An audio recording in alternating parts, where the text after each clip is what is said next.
இப்போ ஃப்ரெஷரா ஒருத்தருங்க வராங்கன்னா அவங்களோட ஏஜ் கண்டென்ட்டா பார்க்கணும். நம்ம கண்டிப்பா ஏஜ் என்ன ஏஜ் இருக்கு, இவங்க ஏஜுக்கு அந்த மசில் திக்னஸ் கரெக்டா இருக்கா, அவங்க வந்து ஒரு பேசிக்கான ஒரு இப்போ வரவங்க எல்லாருமே வந்து ஒரு 3 மந்த் 4 மந்த்ல வந்து பாடி பில்டர் ஆகணும், ஃபிட்னஸ் வந்துடணும், காம்படிஷன் பண்ணிடணும் வராங்க. அப்படி நம்ம யாருமே வந்து அவ்வளவு சீக்கிரமா இது பண்ண முடியாது. ஒரு ஒரு ஒரு ஹியூமன் பீங்கான உடம்புக்கு என்னென்ன வந்து ஸ்டார்ட் பண்ணும்போது அது என்ன விதத்துல ஒர்க் ஆகுது, அவருக்கு என்ன விதத்துல அவர் வந்து பிக்கப் ஆகுறாரு, அந்த மசில் குவான்டிட்டி எப்படி க்ரோத் ஆகுது, என்ன நேச்சுரல் ஃபுட்ல அவரால் பண்ண முடியுது. யூஸ்வலாவே வந்து சப்ளிமெண்ட் ஸ்டீராய்ட்ஸ் பொறுத்த வரைக்குமே அது சப்போர்ட்டிவ் தான். நம்மளுடைய உடம்புக்கு வந்து நெக்ஸ்ட் ரீசன்ல சப்போர்ட் பண்றது மட்டும்தான் அதை தவிர அது மட்டுமே நம்மளை வந்து எல்லா ஸ்டேஜுக்கும் கொண்டு போகும்போனா கண்டிப்பா கிடையாது. நம்மளுடைய ஒரு ஃபிட்னஸ் ஃபீல்டுன்னு தாண்டி போக பர்சனல் லைஃப்னு ஒன்று இருக்கு. அது நீங்க பீஸ்ஃபுல்லா பார்க்கணும் போது பீஸ்ஃபுல்லா கொண்டு போகணும்னு சொன்னா ஸ்டீராய்ட்ஸ் உடைய கண்டென்ட்டை அவாய்ட் பண்றது பெட்டர். இப்ப பாடி பில்டிங்ல வந்து ஸ்டெராய்ட்ஸ் வந்து ஒரு மறுக்க முடியாத ஒரு விஷயமா? அது ஸ்டெராய்ட்ஸ் இல்லாம பாடி பில்டிங் பண்ணவே முடியாதா?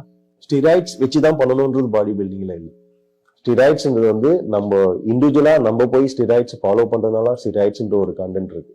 யூஸ்வலாவே நம்ம ஃபார் எக்ஸாம்பிள் ப்ரோட்டீனுக்கும் சிக்கனுக்கும் நான் எதிர்படுறேன். ஒரு சிக்கனை ஒரு 1/2 kg நம்ம ப்ரிப்பேர் பண்ணி அதை சரியான வகையில குக் பண்ணி நம்ம சாப்பிட்றோம்னா அதை சாப்பிட்றது கொஞ்சம் கஷ்டம். ஏன்னா கொஞ்சம் ஹார்டா இருக்கும்.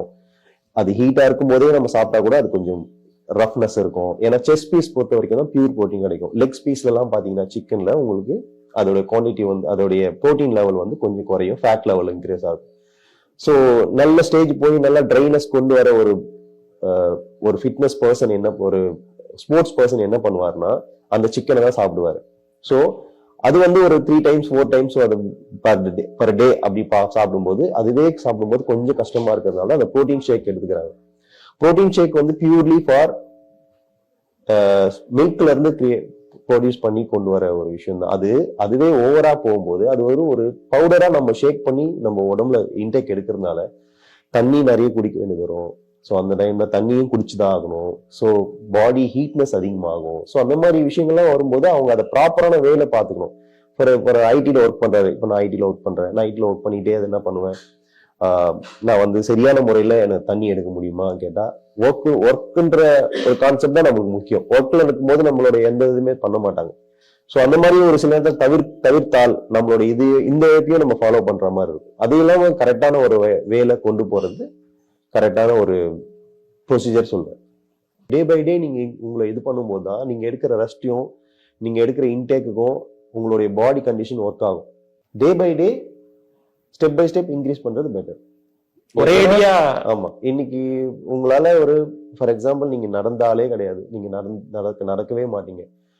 ஒரு 200 மீட்டர் போகும்போது உங்களுக்கு அந்த 200 மீட்டர் ரொம்ப ஹெவியா ஃபீல் ஆகும்.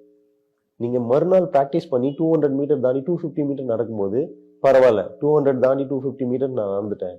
3rd டே ஒரு 1 கிலோமீட்டர், 4th டே ஒரு 1.5 கிலோமீட்டர், 2 கிலோமீட்டர் அப்படி ஒரு ஃபார் எக்ஸாம்பிள் 5 கிலோமீட்டர் வரைக்கும் நீங்க போகும்போது உங்களுக்கு ஒரு சின்ன ஃபீவரோ காஃபோ வந்தோ திருப்பி மறுநாள் வந்து 5.5 நீங்க போக முடியாது, திருப்பி 5 கிலோமீட்டர் தான் போவீங்க. ஸோ அந்த டைம்ல வந்து நம்மள அந்த ரெஸ்ட்ன்ற ஒரு கான்செப்ட் கொடுத்ததுக்கு அப்புறம் தான் நம்ம அடுத்த ஸ்டெப்பே போக முடியுமே தவிர இன்னைக்கு இருக்க ஜென்ரேஷன்ல வந்து எல்லாருமே வந்து இல்லை நான் டைம் ஸ்பெண்ட் பண்ணி தான் ஆகணும், எனக்கு ரிசல்ட் வந்து தான் ஆகணும்னு சொல்லும்போது நம்ம மனசு நினைக்கிற மாதிரி நம்ம உடம்பு நினைக்காது அப்படின்றத நான் இன்னைக்கு இருக்கிற யங்ஸ்டர்ஸ்க்கு சொல்ல விரும்புறேன்.